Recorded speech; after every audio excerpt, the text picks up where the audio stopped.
whenever we had a scrimmage, and we had more scrimmages in those days perhaps than they do now. And it was always us against the connection. Like, we never played in the same group. We never played together. It was always one against the other. And,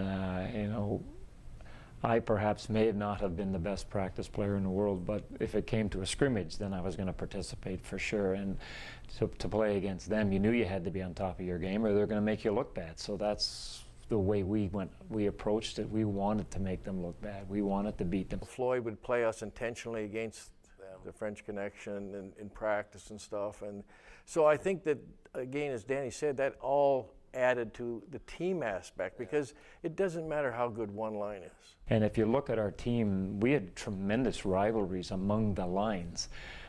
If one was good one night, we wanted to be better. They hated us, didn't they? They didn't want to play against us. They never wanted to us. go against us because we'd beat them all the time, and then they'd go crying and sulking in the corner. But no, we used to have some great battles in practice, and then Gilbert would grab the puck once and go through everybody, and that'd be it. They'd beat us, or we'd be winning, and then Floyd would give them a penalty shot or something so they could win. So they could feel better about themselves.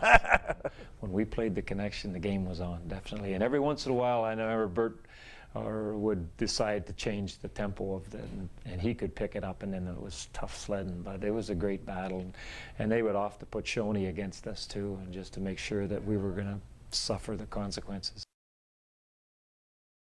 We're playing Boston, and Jim at the time, I'm going to say he's 21 or this might be his second season, and he's playing a very aggressive, robust game.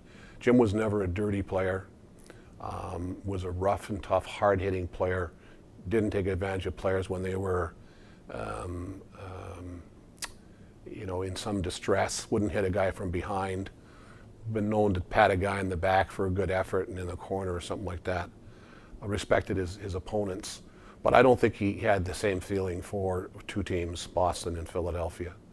And Jim probably legitimately was, of that era, in the top 5 or 6 toughest guys. He was built like Adonis, and he had a natural physical strength, and he also had trained himself in the martial arts in a way with Freddie Atkinson, who was our physical fitness trainer for Jim's first 2 or 3 years, and I think that helped Jim a lot, gave him a lot of confidence on handling himself in those situations. But it was a matter of, I think it was basically a statement that Jim was making about his team and himself, that Wayne Cashman was their equivalent of Jim Schoenfeld, and Cashman was a good player too. He could play hockey, and I played against him in junior.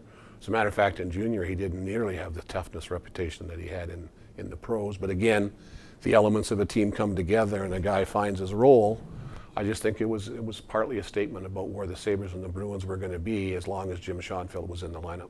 Like for me, when I look back, Cash and I went to the corner, and I tried to throw a body check, and he got his elbow up a little bit, and then the doors flew open, and it just seemed the natural thing to do. So we went at it, and then Bobby, because he was a great team guy, if you fight one of our guys, you're going to have to fight all of us. And it wasn't really much of a fight. He sort of grabbed me, and we fell to the ice. There weren't many punches thrown. And then later on, Carl Vadnais, another good team guy, if you're going to fight Cash and Bobby, you're going to have to fight me.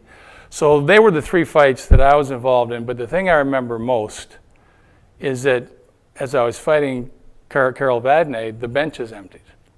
And that's when we all pulled together as a team. I really thought that galvanized us, because now we're all in it for each other. And then the other thing was Orr had Larry Hellman, had Morley Hellman in a bad position in behind the bench, and damn near choked him to death. He couldn't breathe. He said that Morley told me it was the closest he ever was dying. He said, I thought he was going to die.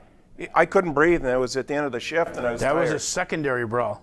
But we felt pretty brave after that game. He's right to a certain point. Yeah. We got all that puffed out our chest physically after that. That just continued, that fight, right all the way down through the Zamboni entrance. Once they went through the boards, there wasn't a guy that hesitated to jump over the boards. I think the bench is cleared at the Boston Bruins initiative, because they felt they were being beat up. And Jim had given a pretty good licking to several of them, and I think the rest of us were responding well enough physically as well. So when the bench is cleared, and that's always something they talk about when benches clear. You say, do you have a choice? No, you have no choice. I was on the bench trying to get off when Ken Hodge grabbed Joe Crozier. So I was kind of on the bench helping Joe not get beat up by Ken Hodge. That's what I remember best. I mean, and it's just a melee or a blur of blue and gold and black and black and gold on the ice. But I don't recall during the brawl there being much fighting. It was mostly pushing and shoving. The real fighting was what you mentioned before. The next game in there, it was a little disconcerting. I got a lot of mail that I was going to get shot, stabbed, hung. A lot of people were going to do me in before the game started. It was kind of a joke. I mean, of course, in those days when you got these letters, you had to give them to someone in the organization just so they'd follow through to make sure that the threat wasn't legit. And I think it was the police or the Army. Somebody gave me a flak jacket as a PR stunt, and we went in there. And I remember the night before. I do remember this. I'm in my room and I had the flu or the cold or something. I was as weak as a kitten, and I thought, it doesn't matter. You got to play this game. I mean, you can't have the scraps against the Bruins and then go into Boston and not play. Well, sick. If you've got to drag yourself to the rink tomorrow, you go in there and you play. So I didn't sleep that night, thinking, am I going to have any strength to do anything? And we got into the game, and as expected, it was as tame as could be. We just played. Both teams played. Boston won the game handily, but there was no repercussion at all.